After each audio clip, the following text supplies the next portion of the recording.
பாருங்கள், நாங்கள் வந்து ஜெப்டோவில் வந்து ஜாமுன் நாகப்பழம் வந்து ஆர்டர் பண்ணியிருந்தோம். அதில் பாதி கூட தேரல. 1/4 கிலோ ₹30 அந்த ரேஞ்சில் தான் வந்துச்சு. கண்ணை தூங்கினே அப்படியே மூடிக்கினே பேக் பண்ணுறோம் உங்களுக்கு. சுத்தமாக இதில் பாதி கூட தேரல. அதனால் நாங்கள் என்ன பண்ணிட்டோம், அவங்க அந்த வேலை செய்கிறாங்க, நம்ம இங்கே காசு போட்டு ஆர்டர் போடுறோம். ஆனால் இதுக்கு ஒரு வழி இருக்குது, நாங்கள் இதுக்கு முன்னாடி கூட சொல்லியிருக்கோம். ஆமாம், நாங்கள் வந்து அதான் இது உண்மைத்தன்மையை எடுத்து அவங்களுக்கு ஃபோட்டோ கிளிப் கொடுத்துட்டோன்னா, ஃபோட்டோ வீடியோ மெயில் இந்த மாதிரி பண்ணிட்டோம் அப்படின்னா நம்மளுக்கு அதை ரீஃபண்ட் பண்ணுறதா இல்லை ஒரு கூப்பன் கொடுக்குறதா. அதாவது நீங்கள் ஆன்லைனில் ஜெப்டோவில் வந்து நீங்கள் ஆர்டர் போடுறீங்க, அதில் வந்து ப்ராடக்ட் வந்து சரியில்லை, உங்களுக்கு வந்து சாட்டிஸ்ஃபை இல்லை அப்படின்னா நீங்கள் என்ன பண்ணலான்னா இந்த மாதிரி கம்ப்ளைண்ட் அடிக்கலாம். இந்த ஃபோட்டோஸ் எல்லாத்தையும் அட்டாச் பண்ணி நீங்கள் கம்ப்ளைண்ட் அடிச்சிங்க அப்படின்னா இன்ஸ்டண்ட்டாக அவங்க ரீஃபண்ட் பண்ணிவிடுவாங்க. ஸோ இதை வந்து நீங்கள் தெரிஞ்சு வச்சுக்கோங்க. எந்த தங்கச்சி எந்த தம்பி எடுத்து பேக் பண்ணாங்கன்னு தெரியல.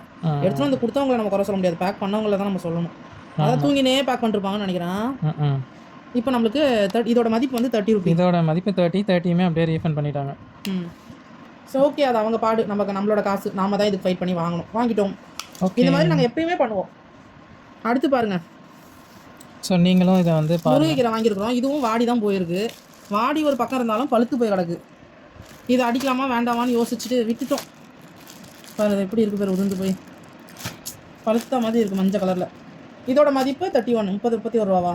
ஆமாம், அதுக்கு ரீஃபண்ட் வாங்கியாச்சு. இதுக்கு நாங்கள் இது வாங்கலை. ஆனால் இப்போ நாங்கள் கீரை பொரியலும் குழம்பு வைக்க போகிறோம். வாங்க, என்னத்த பண்ண வடை சட்டி எடுத்துன்னு வச்சிருக்கிறேன். இதை க்ளீன் பண்ணணும். சரி, ஓகேங்க. க்ளீன் பண்ணிவிட்டு இதோட ஸ்டெம்மில் வந்து ரசம், என் அம்மா வந்துருக்காங்க, எங்கள் அம்மாவை ரசம் வச்சு சொல்லி நான் உங்களுக்கு வீடியோவில் காமிக்கிறேன். சரி, ஓகேங்க, பாய். ரொம்ப நல்லது. ஓகே, பாய்.